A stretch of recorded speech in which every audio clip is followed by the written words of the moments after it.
Hello, everyone. My name is Ira Fay, and I'm Codex Keeper at Erik's Curiosa. And I am so excited to show you this game. This is the 2025 League Championship game. This game is at the end of the largest constructed Gothic tournament in the world so far. It was 217 players that started at the end of December 2025 and has been going on for months because every round required people to play about a game every couple weeks. And so these players have made it many rounds totally undefeated. It's single elimination, and they're both 7-0 in this tournament. And we have Fanatic Glenn playing this mono water Necromancer, and Kyle playing an earth water Sorcerer. So these decks were locked in about 1 week, maybe a little bit more, 1 week after Gothic went live back in December.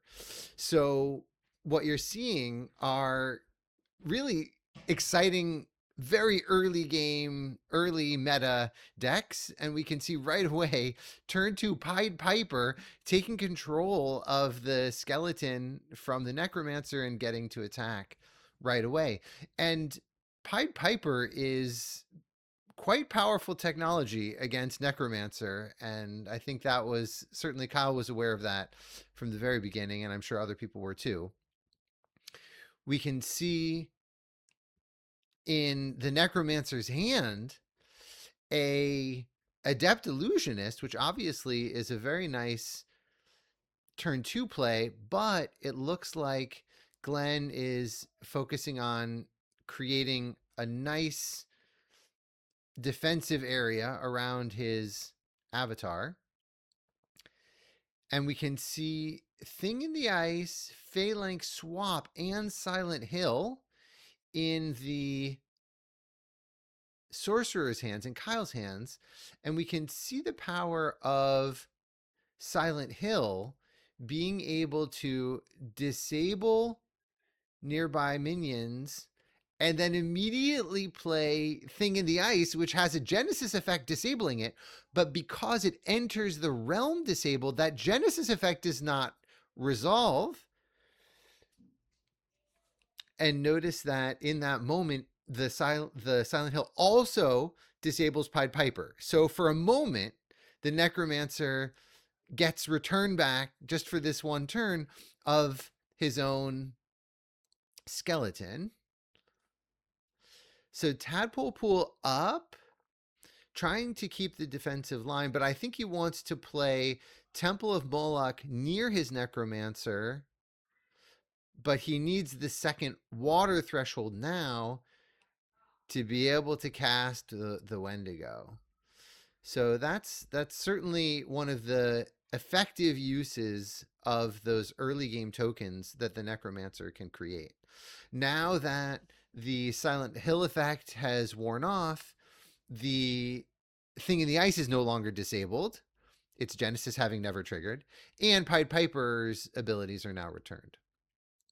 All right, we have a lot of disabling effects in the realm, and that Phalanx is disabled, but we notice that Kyle is choosing to build up his board, waiting on the Thing in the Ice, and interesting, leaving the Thing in the Ice over on that Earth site, perhaps being protected against, or thinking about protection against, Atlantean Fate, not grouping his minions too close together.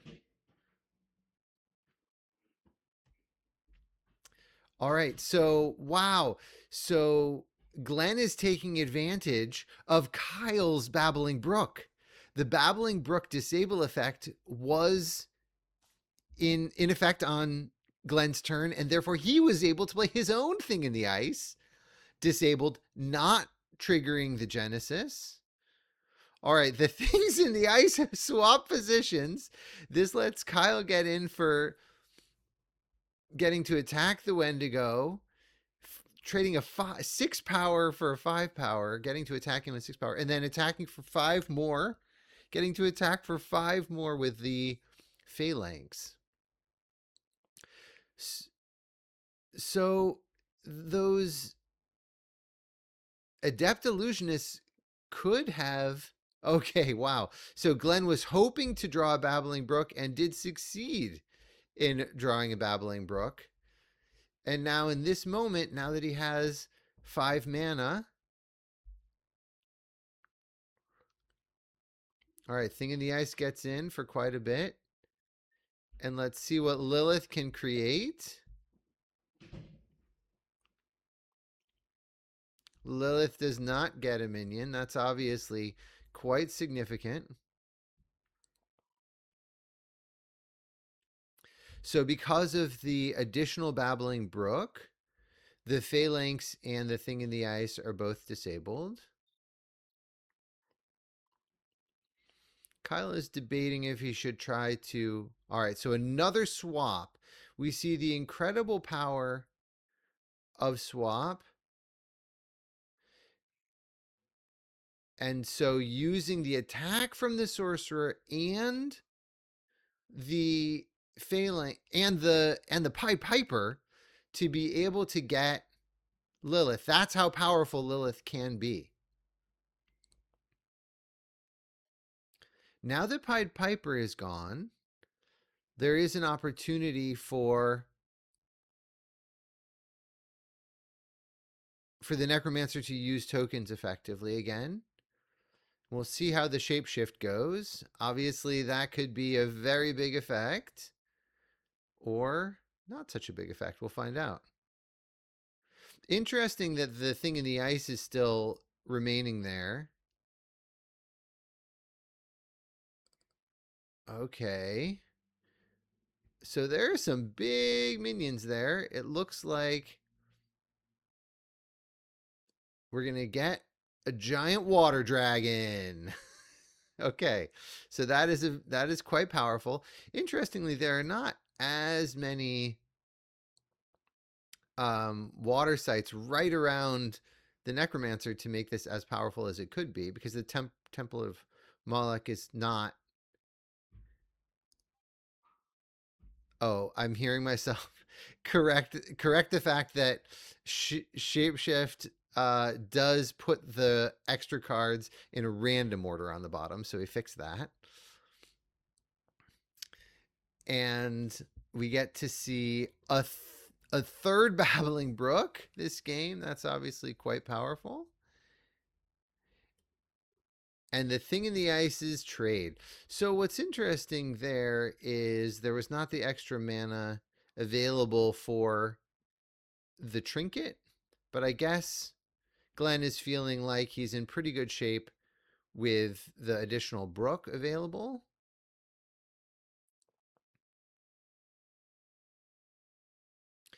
Interestingly, if Glenn had decided to draw a site and had drawn that Babbling Brook, he would have been able to disable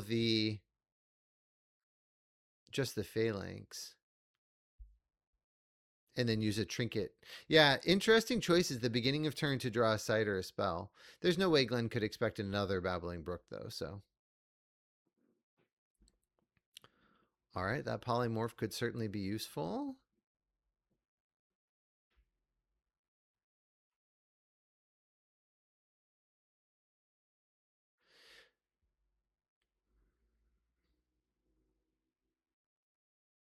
That's a pretty nice spot for another Babbling Brook. That protects all of Glenn's sites.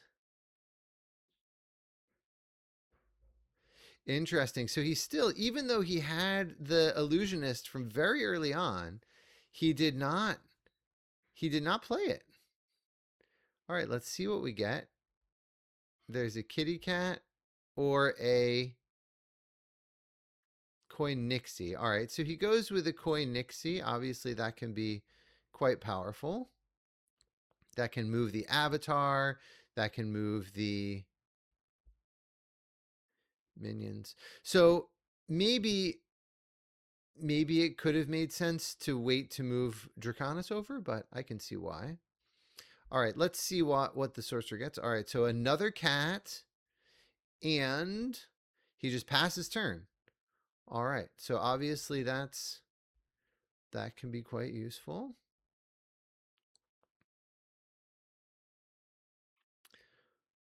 So those cats do attack for 8. Glenn needs to get some defense prepared. Wow! Another Babbling Brook. So very powerful defensive options there.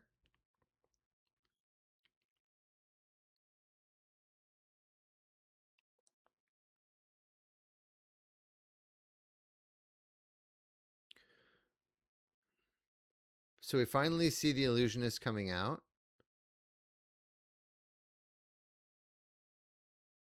I'm surprised that the illusionist didn't go to the side.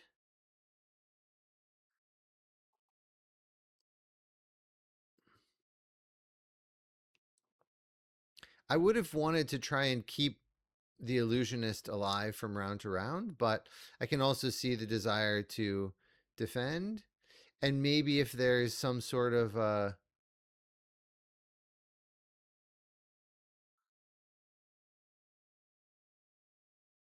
sad illusionist. That's a sad illusionist. Interestingly, Kyle attacked the site there and gave Glenn the option to just take 4 damage. All right, so toolbox to get a Riptide, flooding using Kyle's flood planes to flood the bottomless pit and then pull Draconis into the flooded bottomless pit, causing him to die. So both of these players have been using the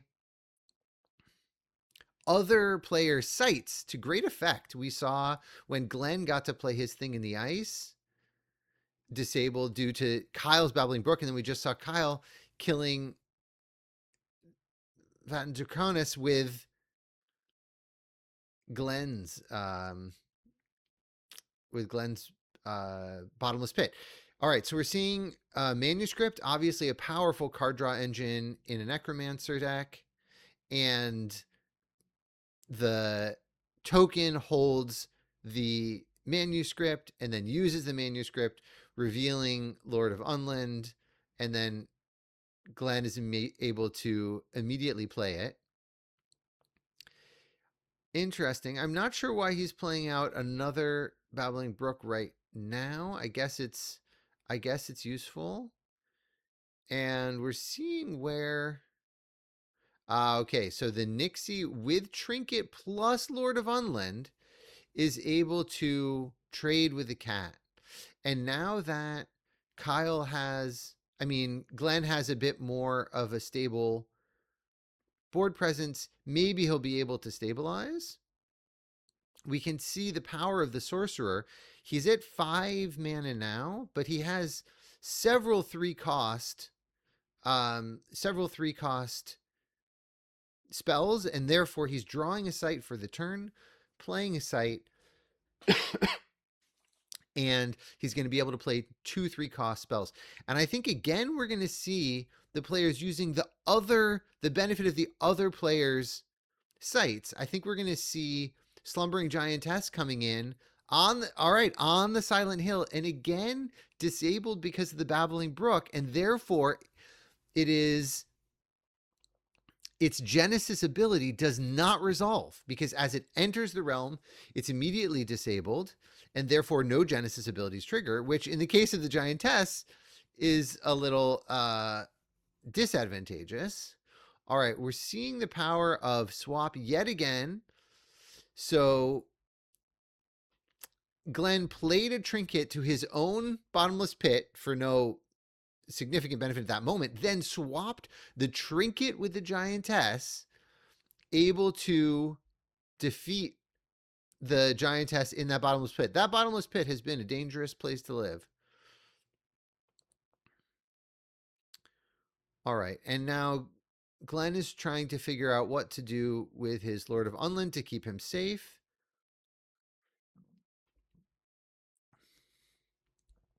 He decides to move back to stay away from his own bottomless pit, but play the Driftwood Marrows to be able to defend against the cat. And I'm guessing did he have enough mana to, he didn't have quite enough mana to also make a skeleton. We see an attack with a trinket from Kyle into the Driftwood Marrows, defeating it. That's 5 against the Marrows 4, because it was 4 with the Lord of Unland. And we can see the challenge of site placement here. That third Babbling Brook ended up helping Kyle much more than it did help Glenn, I think. Obviously, Glenn needed the mana. All right. And now Kyle is presenting quite a few threats. A challenging situation for Glenn. He's able to play additional sites, get a skeleton, and play another cat out.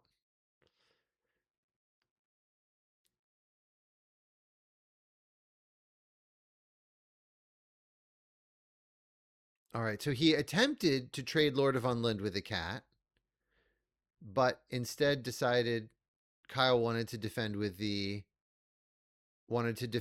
his frog, which was the polymorphed frog from quite some time ago. The cats, they're buddies, the 2 cats. That frog remembered, I'll save you. And he did. Especially because Kyle has this trinket. He knows that he's gonna have some options. And we can see also the Gigantism, a powerful Earth unique card. All right, so Kyle preferred to trade cat for cat instead of cat for Lord of Unland. And now we get to see Glenn is at 8, and I think with a combination, yes, so there's Gigantism attacking for 9, putting him at death's door. And Kyle decides to not, even though he could play, I think, another minion, or I guess he couldn't. He had spent 5 mana there, so there were no other minions available.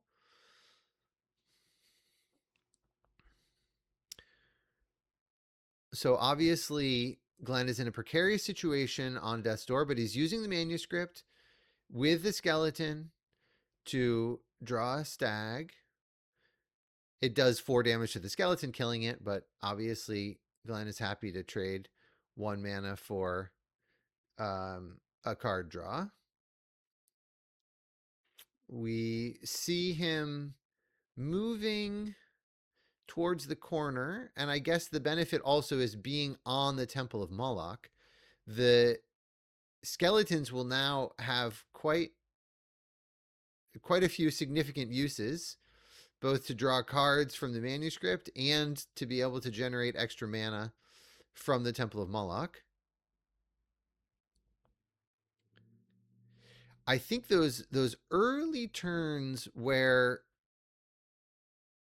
Glenn was not able to make skeletons in the way that he wanted actually did slow him down, because he would have loved more skeletons. This whole game he had great uses for skeletons, going to the temple, drawing cards from the manuscript. All right, so in the end he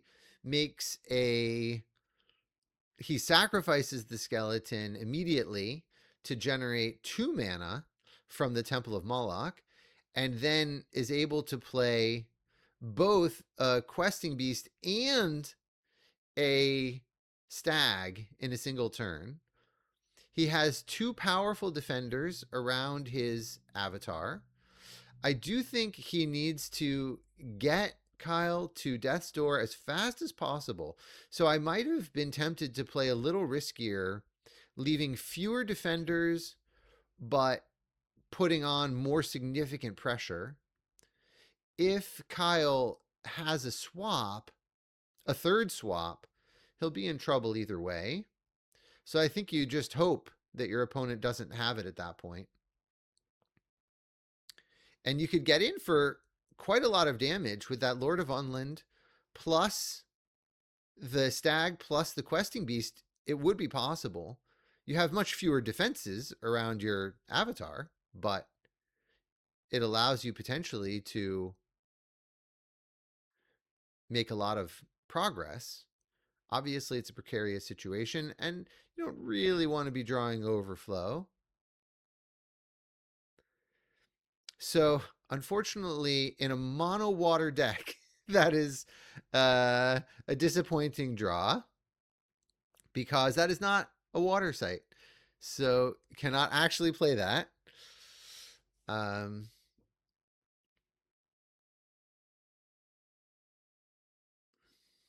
So I guess he's going to play the site anyway. That's fine. He can play a Babbling Brook. We have had 5 Babbling Brooks played this game. It is a popular site. So I think Glenn is doing a reasonably good job defending here. And we see that Kyle is not able to move his minions closer. He's not able to make progress. But eventually Kyle's going to draw some sort of a death blow. So I think sometimes when you're on death's door, you actually have to play riskier to be able to hope to equalize the game. So I think I would have been tempted to get my Stag closer. I would have probably even used my Stag to draw a card with a manuscript. All right, and now we see the power of Atlantean Fate. Obviously, extremely powerful. Lord of Unland has Submerge, but the ward is not safe because the Stag will die, and Questing Beast unfortunately has perished. So sad day. Yeah, the site could get warded, but then immediately goes away because it loses abilities.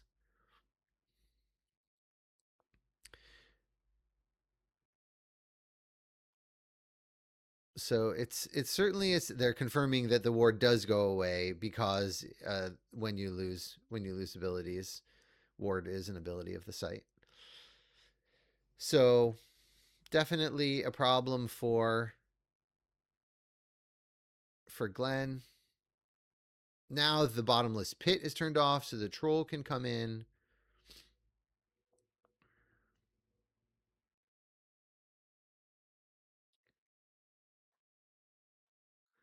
So one card that this mono water Necromancer deck plays is Garden of Eden, and certainly that would have been powerful against Kyle's deck.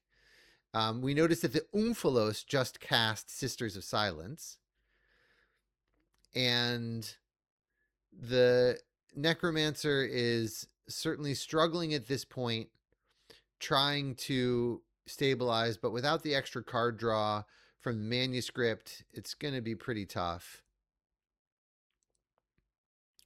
Toolbox obviously can be useful. Let's see what he gets. Okay, a barricade. So Glenn is playing a powerful defensive game. We can see that he is able to hold on for quite some time.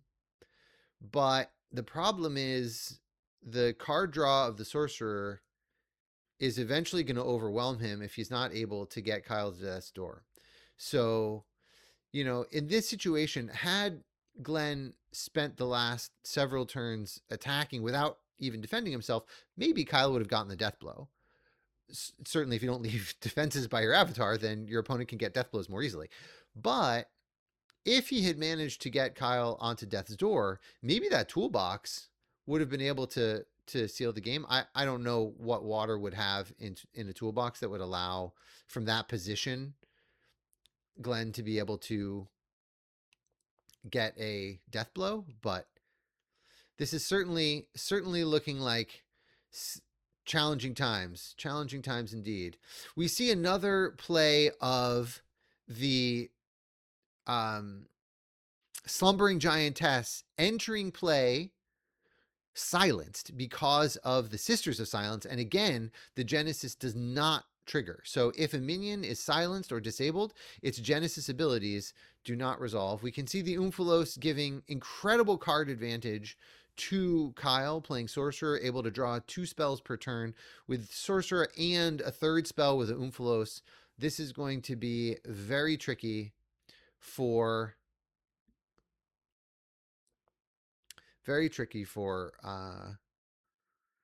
Glenn. He did get Plague of Frogs. Now, maybe Plague of Frogs could get in some damage. I don't know if he's going to go defensive. I think, all right, so he's playing them by the manuscript. So he's going to be able to draw 6 more cards. That will obviously be powerful. I guess it looks like only 5 cards he's drawing. Fair enough. That could certainly help. Maybe he will be able to come back with 5 cards from Plague of Frogs. Kyle is just building up a lot of power, and he finally drew a toolbox with his Sorcerer, and he's able to dispel the barricade. Okay, barricade is gone. Then he moves up the Giantess and duels the Necromancer for the win. What a game. Great game by both players. Certainly without that Atlantean Fate, Kyle would have had some trouble because Glenn was definitely getting ahead with the manuscript and finally able to have a pretty solid defensive position. And we saw how long it took Kyle, even with all that card advantage, to be able to get the death blow in the end. So great game by both players and by everybody who participated in the largest Gothic tournament in the world. Thank you so much. I hope that we will surpass that number soon. But it was just a real pleasure to get to watch this game and to get to interact with everybody in the league. Hope everybody has a good rest of the day. Thanks so much for watching.